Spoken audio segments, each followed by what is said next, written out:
And we're rolling in 3, 2, 1. Today on the Mikey Show podcast, we have Lisa MacDougall of Foothills Advocacy and Motion Society, otherwise known as FAIM. She is a photographer and the fundraising coordinator for FAIM. Lisa, thank you so much for being here today. Thank you for having me. Super exciting. Super duper. Yeah. And you have a background in journalism, so this isn't going to be anything too unusual to you. No, not being too on the bad. show. So tell me a bit about FAIM. And there's so many organizations out there. We had Orvella Small on the show a while ago with Snaps. And so tell me about FAIM. What is it and who do they serve? So we're kind of similar to Snaps, except for that we're adult focused. So we've been around for almost 40 years now, and we support adults with developmental disabilities in High River, Okotoks, and Strathmore.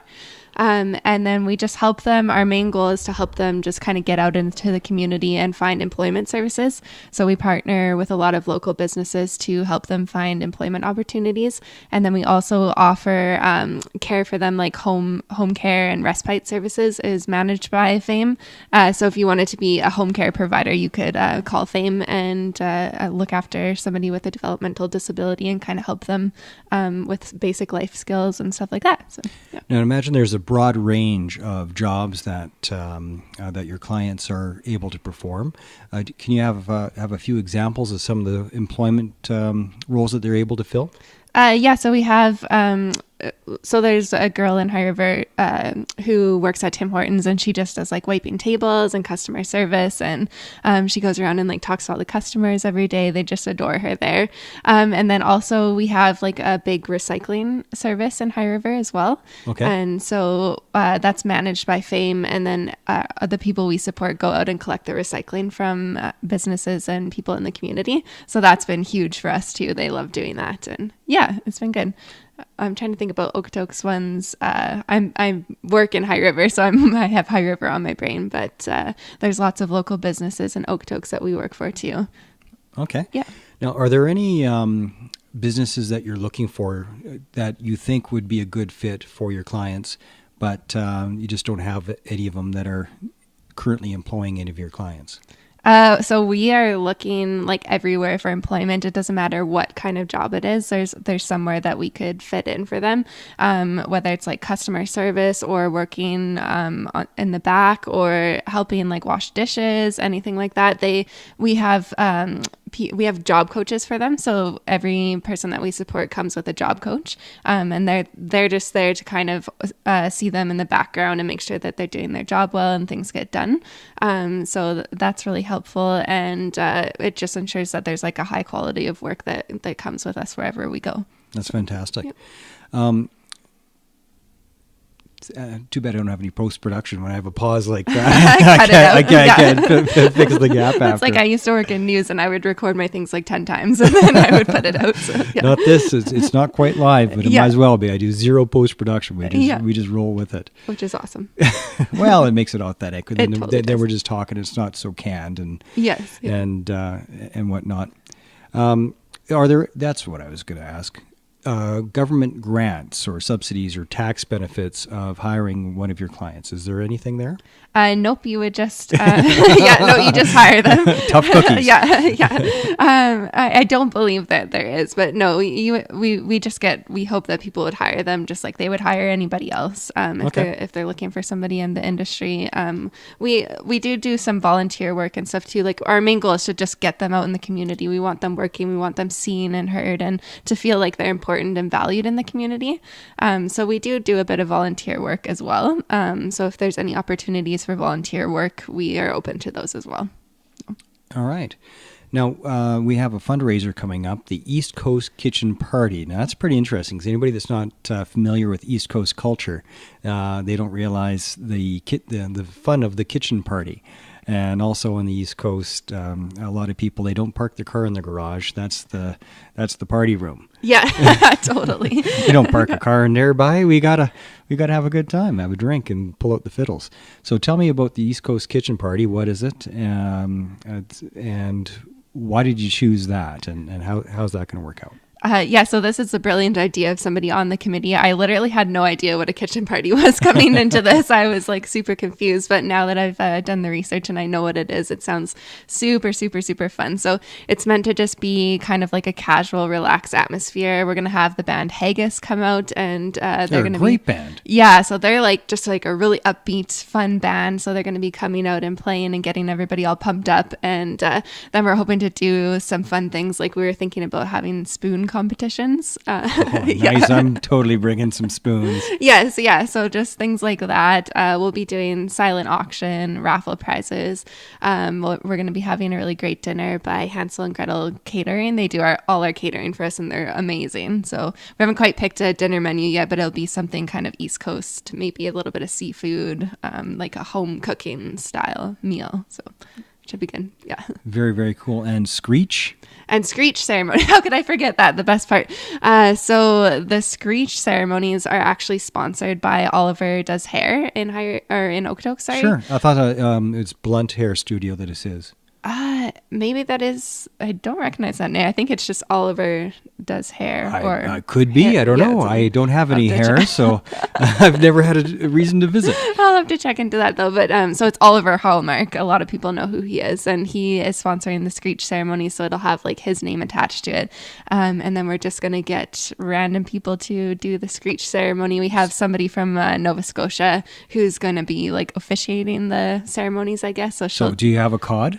We're going to get a cod from Costco. So there's going to be some cod kissing. Yes, of course. Kissing the cod. And I think as the night goes on, more and more people will be kissing cod. So,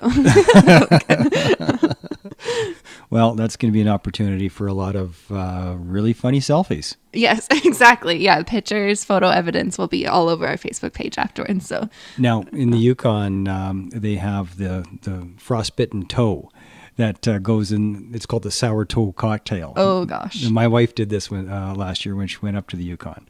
So you take the shot and drink it fast or drink it slow, but make sure your lips touch the toe. Oh my goodness. Now, if you had to have a dead toe touch your lips, or you had to kiss a cod, which one would you choose? Probably a cod. Probably with the cod. Yeah. The cod. The toe is pretty damn gross. Yeah, I'll probably say not probably. I'll just say I don't want definitely a fish toe over to touch my frostbitten, nasty, live gnarly. or dead. I don't care. I don't want a toe in my mouth. So, Ew. Yeah. And sorry, what did you say? What, that was an East Coast thing as well? No. That's the Yukon. Yukon. Okay. In Dawson City, Yukon. Oh, okay. Okay. Yeah, Dawson City, Yukon. There's a hotel there, and they've been doing this forever. And the toes only last so long, but there's enough people that lose their toes from frostbite, and they just mail them in. Like, oh my goodness. Here's my toe. Take it. Here's my toe. Oh my goodness, that is crazy. Somebody's claim to fame, and then they have a story of the first toe on the wall, and it was Captain something or other explorer. Oh my goodness. He's like, well, I guess here we go. So next year we'll be doing a Yukon theme. It sounds like. Oh, I think so. The funny thing is that there's actually a lineup around the corner. Like you got to get to that hotel like early. Yeah. And the second that it's open to sign up, and the guy with the toe just does the ceremony all damn night. Oh my goodness. It's ridiculous. There's a lot of lips touching that toe. Yeah. They take it very seriously. Oh. So we had mentioned SNAPs earlier, Orvella Small Snaps. What does a SNAP stand for again? Special Needs Association, I believe. Sorry, I'm not exactly. I just know them as SNAPs. Like that's their go-to name. And they're an advocacy company. And now, with them or anybody else, are you an island unto yourself with FAIM, or do you joint venture with any other? Like, do you do joint fundraisers with anybody? No, like, not to say that we wouldn't do it, but SNAPs and FAIM are separate. And then we also, sometimes people get us mixed up with Special Olympics because we do have some of our adults that participate in Special Olympics, but that's kind of an entity unto itself as well. So we're all very separate, but we all have similar goals. Do you support them in being athletes with the Special Olympics? Yeah, we would just, we congratulate them. They come to our building and they all have medals around. They just won gold in the floor hockey. That's awesome. So that was really exciting. So we, of course, we're sharing that on social media and blasting that out. Beautiful. And you're a photographer. as Yep. well. Yes. So that's now a side business because you're so busy with FAIM. Yes. Now, what type of photography do you do? I do mostly wedding photography, but I also do families and kids' portraits and headshots and stuff like that. So, Well, here's your chance to plug yourself. What's your? Do you have a website with your portfolio on it? yes. So it's lisamcdougallphotography.com. lisamcdougallphotography.com. All right. Well, Lisa, thank you so much for being on the show. Is there anything that people need to know about the East Coast Kitchen Party other than it's Saturday, May 11th at the Elks Hall, 58 Elizabeth Street, Okotoks? That's Saturday, May 11th at Elks Hall, 58 Elizabeth Street in Okotoks. The band is Haggis. What else do people need to know? So I guess I would need to know that tickets are $70. So that includes like the band and the dinner and everything. And then they can go and find tickets on our website, which is faims.org. So FAIMS.org. And then just look, there's a tab called upcoming events and it'll be there. And then we're also looking for sponsorship and silent auction donations. So if you're a local business in the community, it's an awesome chance to showcase your products through our silent auction. And then we also shout everyone out on Facebook and social media and in our programs. And there's probably going to be about 200 people there, all from the local area. So I just think it's a great chance to put something in from your business. I'll be putting in something from my photography business for sure. So yeah, that's kind of our main focus right now, just because it isn't until May, is to get silent auction items and sponsorship. Well, I shared the East Coast Kitchen Party poster on the Okotoks Business Association page. Perfect. I'm the founder of that. Oh, awesome. And if you, as we're working up, because that's May 11th, so if you want to be at the Okotoks Business Association for our next event, please feel free to be there, and I'll mention who you are, and anybody that can provide silent auction items. That'd be pretty darn cool. Awesome. Thank you so much. And we can also write a charitable tax receipt for the retail value amount of any item. So that's kind of cool too. Well, we can't give it all to the government. No, not exactly. All right. Lisa MacDougall from FAIM, the Foothills Advocacy. That's a tough one, isn't it? Yes. Foothills Advocacy in Motion Society. Lisa MacDougall, thank you so much for being on the show today. Thank you for having me. You're awesome. Thanks. Cheers. Bye.